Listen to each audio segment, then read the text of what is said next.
In my study at Mikasta, surrounded by centuries of accumulated wisdom, I often contemplate how the modern world has forgotten what it means to think conservatively. Today's cacophony of ideological zealots and partisan demagogues has obscured a profound truth: the conservative mind is not merely a political stance, but a fundamental orientation toward reality itself. It represents humanity's deepest insights about order, tradition, and the permanent things that sustain civilization across the ages. We live in an era that mistakes novelty for progress and confuses destruction with reform. Yet the conservative mind offers something far more valuable than the latest political fashion. It provides access to the accumulated wisdom of our ancestors, those who faced similar challenges and discovered enduring principles for human flourishing. This is not nostalgia, but practical wisdom distilled through centuries of experience. The conservative mind recognizes that human nature remains constant across time, that certain truths transcend cultural epochs, and that genuine progress builds upon rather than destroys the foundations laid by previous generations. Today, I invite you to rediscover this timeless way of thinking. Chapter 1: The Architecture of Conservative Thought. The conservative mind operates from fundamentally different premises than either liberal optimism or radical nihilism. Where the liberal sees infinite malleability in human nature and the radical sees only oppression to be overthrown, the conservative perceives both the grandeur and the frailty inherent in the human condition. This perspective shapes everything that follows. At its foundation, the conservative mind embraces what I have called the principle of prescription, the understanding that customs, institutions, and beliefs that have endured across generations carry within them a wisdom far greater than what any single intellect might devise. This is not blind deference to the past, but recognition that survival itself provides evidence of value. The institutions that persist through centuries of change do so because they serve essential human needs. Consider the family, that most fundamental of human institutions. The conservative mind does not defend the family because tradition demands it, but because countless generations have discovered that children flourish best within stable, loving relationships that provide both security and moral formation. Revolutionary ideologies that seek to reimagine family structure ignore this accumulated wisdom at society's peril.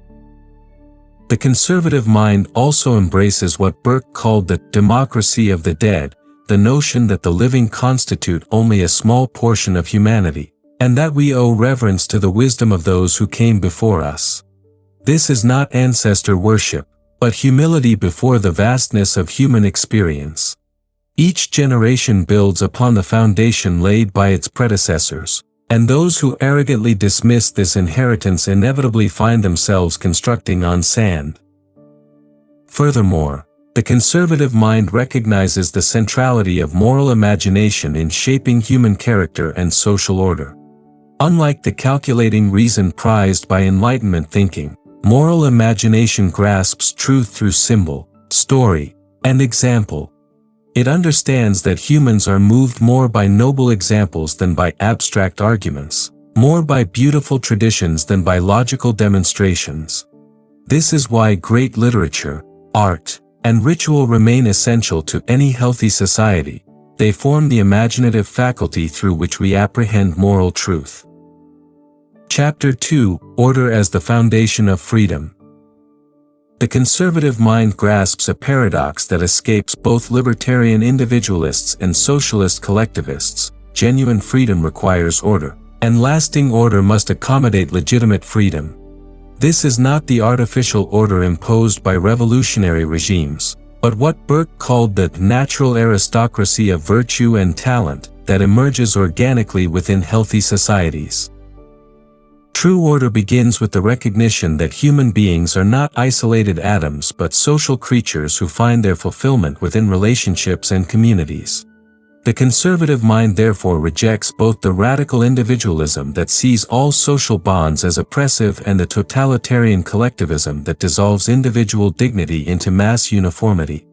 Instead, it seeks what I have termed the union of order and freedom, arrangements that honor both personal responsibility and social cohesion. This understanding manifests in the conservative preference for what Burke called little platoons, the family, neighborhood, parish, guild, and local community that provide the immediate context for human flourishing. These institutions accomplish what no centralized bureaucracy can achieve. They know their members personally, understand their particular needs, and can provide both support and accountability in ways that honor human dignity. The conservative mind also recognizes that different individuals possess different talents, inclinations, and capacities. This is not injustice but the natural diversity that enriches human society. The attempt to enforce artificial equality inevitably requires massive coercion and destroys the very differences that make human community interesting and productive. True justice lies not in making everyone identical but in ensuring that each person has the opportunity to develop their unique gifts within a framework of social responsibility.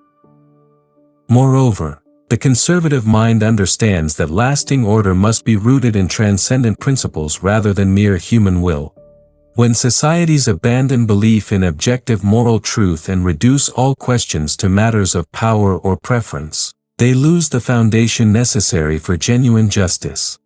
The result is not liberation but chaos, as competing groups struggle for dominance without any shared standard of judgment. This transcendent grounding does not require uniformity of religious belief, but it does require recognition that human dignity and moral obligation point beyond purely material considerations. The conservative mind thus defends what I have called the permanent things, those enduring truths about justice, beauty, and goodness that provide the foundation for civilized life. Chapter 3: Tradition as Democracy of the Dead. The modern world suffers from what I call chronological snobbery, the assumption that whatever is newest must necessarily be best. The conservative mind rejects this prejudice and instead embraces what Burke magnificently termed the democracy of the dead. This concept recognizes that the living constitute only a tiny minority of the human race, and that wisdom lies in learning from the vast majority who have already completed their earthly journey. This is not mere antiquarianism or nostalgic romanticism. Rather, it represents a profound humility before the accumulated experience of our species. When we encounter customs, institutions, or beliefs that have persisted across centuries, the conservative mind asks not, how can we modernize this, but what essential human need does this serve? The burden of proof lies with those who would discard inherited wisdom, not with those who would preserve it. Consider the institution of marriage, which has taken various forms across cultures but has universally involved public commitment, mutual responsibility, and the creation of stable environments for raising children. The conservative mind does not defend traditional marriage because it appears in ancient texts, but because countless generations have discovered its necessity for human flourishing. Those who would radically redefine marriage bear the responsibility of demonstrating that their innovations will better serve human needs than arrangements tested across millennia. I invite you to consider your own relationship to tradition. What customs, practices, or beliefs have you inherited from your family or community? Rather than simply accepting or rejecting them based on contemporary fashion, ask yourself what wisdom they might contain. What problems did they solve? What human needs did they address? How might they be adapted rather than abandoned? The conservative mind also recognizes that tradition is not static but organic. Living traditions grow and develop while maintaining their essential character. Like a great tree that adds new rings while drawing nourishment from its roots, healthy traditions incorporate new insights while preserving their fundamental integrity. This is why I distinguish between living tradition and dead traditionalism. The former adapts prudently to changing circumstances while preserving essential truths.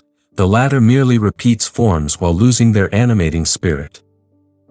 Furthermore, tradition serves as a repository of practical wisdom about human nature and social organization.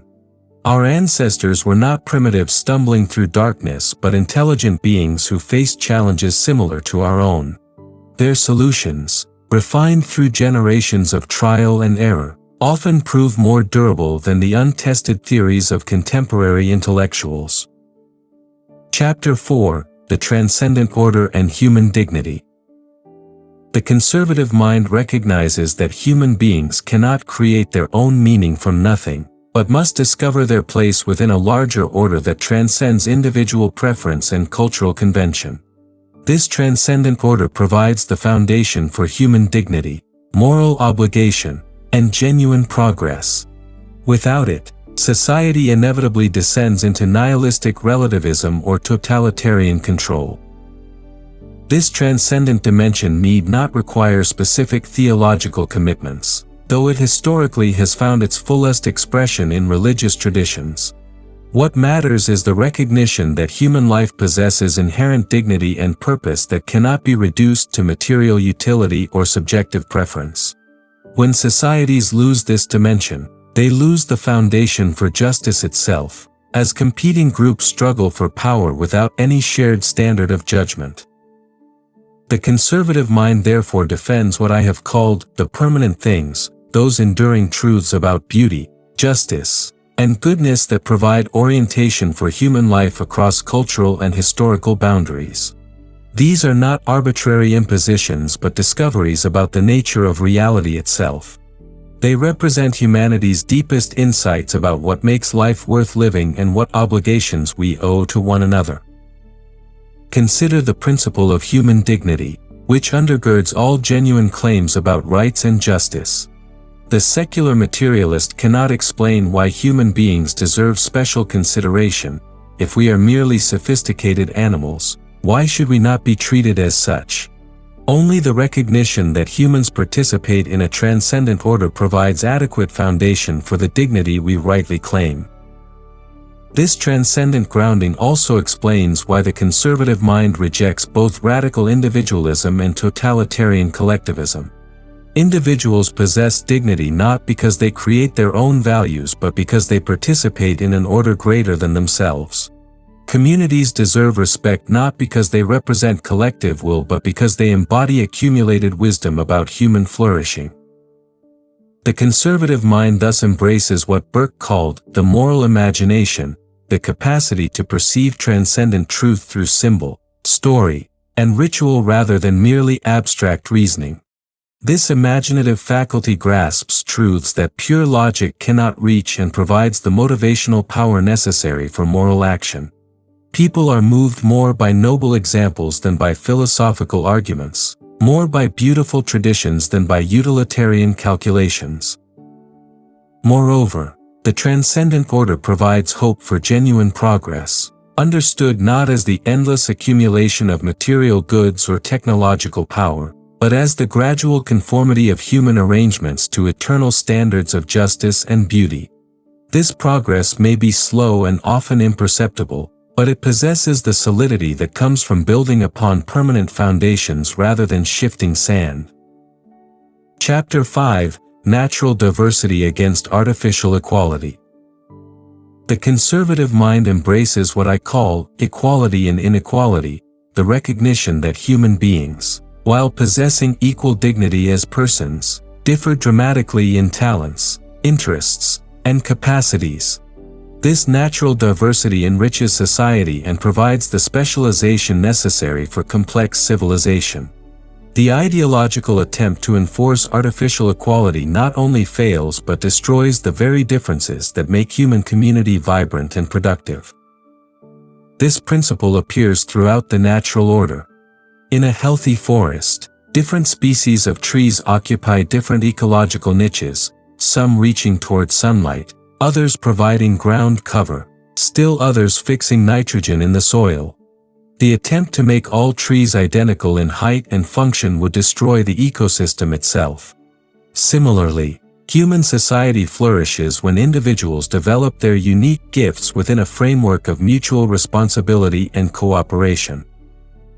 The conservative mind therefore defends what Burke called the natural aristocracy of virtue and talent, not inherited privilege based on birth or wealth, but the organic leadership that emerges when individuals excel in their particular spheres of competence. This natural hierarchy serves society by ensuring that those with relevant expertise guide decisions in their areas of knowledge, while maintaining opportunities for others to develop and demonstrate their own capacities. Consider the medical profession, where years of training and experience create legitimate differences in authority and responsibility. The surgeon possesses knowledge and skills that justify their position of leadership in the operating room, while the nurse brings different but equally valuable expertise to patient care. The conservative mind sees this differentiation as natural and beneficial, not as arbitrary oppression to be overthrown. I invite you to recognize your own unique vocation within the larger community. What particular talents or interests has Providence granted you? How might you develop these gifts not merely for personal advancement but for the service of others? The conservative mind rejects both the pride that refuses to acknowledge others' superior abilities and the false humility that denies one's own legitimate competencies.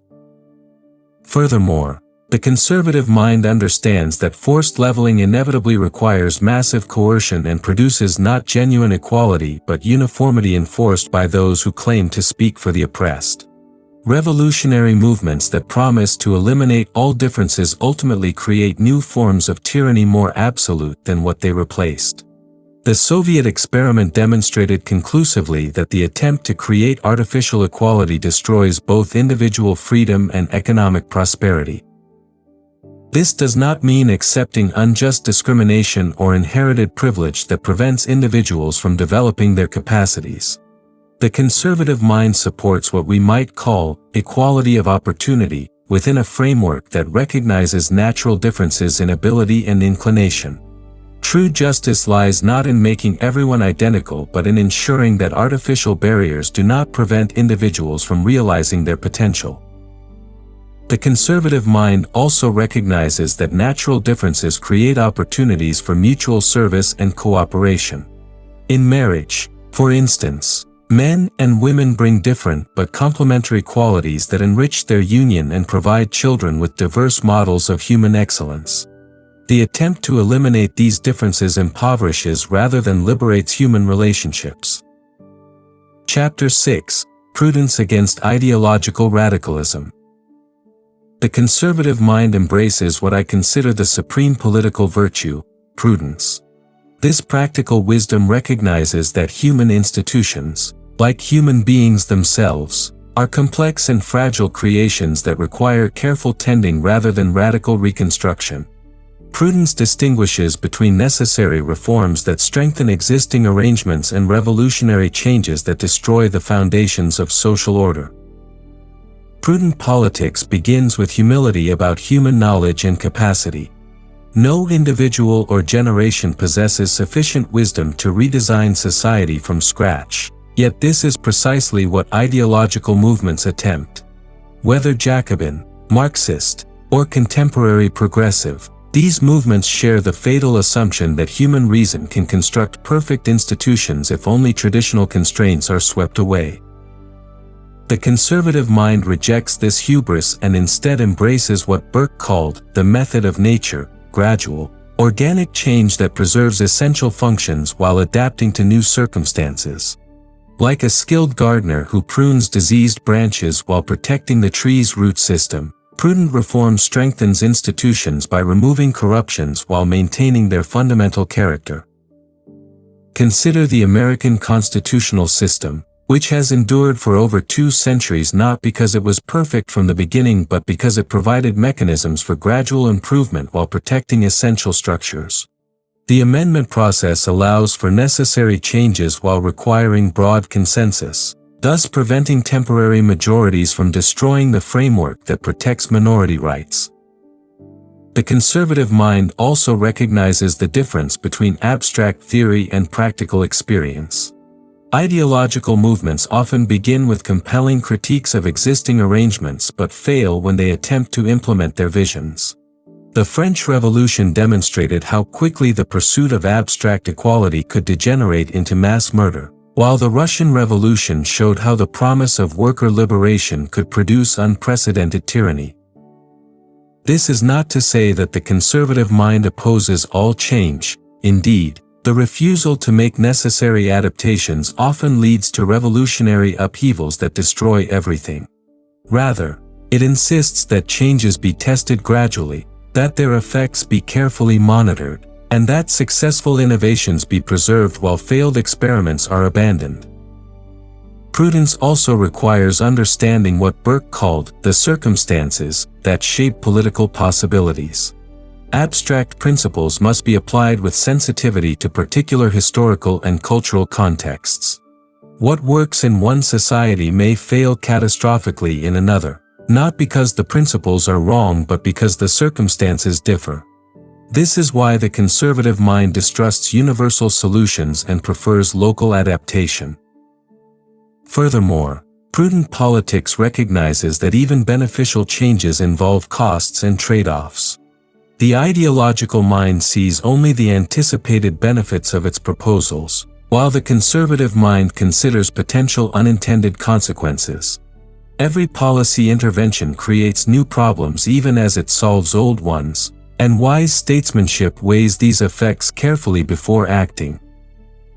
The conservative mind thus defends what we might call the politics of imperfection, the recognition that all human arrangements involve compromises and that the perfect is often the enemy of the good. Rather than pursuing impossible utopias, prudent politics seeks to minimize harm while protecting the essential institutions that make civilized life possible. Chapter 7: The Permanent Things in an Age of Change. Throughout my years defending conservative principles, I have insisted that true conservatism concerns itself not with preserving every detail of existing arrangements but with protecting what I call the permanent things, those enduring truths about human nature and social order that transcend particular historical epochs. These permanent things provide the foundation for genuine progress and the standard by which we judge whether changes represent improvement or decay. The permanent things include the recognition of transcendent moral order, the dignity of human personality, the necessity of social cooperation, the importance of traditional institutions like family and community, and the role of prescription in preserving wisdom across generations. These are not arbitrary preferences but discoveries about the conditions necessary for human flourishing, tested and refined through centuries of experience. In our current age of rapid technological and social change, many assume that these permanent things have become obsolete, that new conditions require entirely new principles. The conservative mind rejects this assumption and instead insists that precisely because external circumstances change so rapidly, we need firm moorings in permanent truths to maintain our bearings. The more turbulent the sea, the more essential becomes the anchor. Consider how technological advancement, while bringing genuine benefits, also creates new temptations and challenges that require traditional virtues to navigate wisely. Social media provides unprecedented opportunities for connection and learning, but it also enables novel forms of manipulation and deception. Only individuals formed by permanent virtues like prudence, temperance, and justice can use these tools beneficially rather than destructively. The conservative mind recognizes that each generation faces the responsibility of transmitting the permanent things to their successors while adapting their expression to contemporary circumstances. This requires what I call the conservative imagination, the capacity to perceive how eternal truths apply to new situations without losing their essential character. This transmission occurs primarily through what we might call the liberal education, not liberal in the contemporary political sense, but in the classical sense of education that liberates the mind from ignorance and forms character through encounter with humanity's greatest achievements. Such education introduces students to the permanent things through literature, philosophy, history, and the arts, while developing the intellectual and moral capacities necessary for their preservation. The conservative mind therefore defends educational institutions that prioritize the cultivation of wisdom over the mere accumulation of information or the pursuit of contemporary relevance. Students need encounter with Shakespeare and Burke, with the Bible and Aristotle, Not because these represent arbitrary cultural preferences, but because they embody insights about human nature that remain valid across centuries. Furthermore, the conservative mind recognizes that preserving the permanent things requires institutional embodiment. Abstract principles remain ineffective unless incarnated in families, schools, churches, and communities that practice them daily. This is why the conservative mind defends traditional institutions not as ends in themselves but as means for transmitting permanent truths. The conservative mind thus offers hope based not on utopian fantasies but on the demonstrated capacity of permanent things to survive temporary fashions and revolutionary upheavals. Truth, beauty, and goodness possess their own power that ultimately prove stronger than the forces arrayed against them, though their vindication may require patience across generations. Conclusion. The conservative mind represents far more than political preference or cultural nostalgia. It embodies humanity's deepest wisdom about the conditions necessary for flourishing life. In our age of ideological chaos and revolutionary ferment, this ancient way of thinking offers solid ground amid shifting sand. It reminds us that human nature remains constant across time, that accumulated wisdom deserves respect, and that genuine progress builds upon rather than destroys the foundations laid by our predecessors. The permanent things, truth, beauty, justice, human dignity, continue to call us toward their realization despite the noise of contemporary controversy. Those who embrace the conservative mind find themselves part of a great conversation stretching across centuries, learning from Burke and Adams, from medieval scholastics and classical philosophers, from all who have sought to understand what makes life worth living. The choice before us is clear: we can join the ranks of those who build upon permanent foundations, or we can follow the revolutionary path that leads ultimately to destruction. The conservative mind offers not comfortable complacency but the demanding task of preserving civilization's greatest achievements while adapting them to contemporary needs. This is noble work worthy of our finest efforts.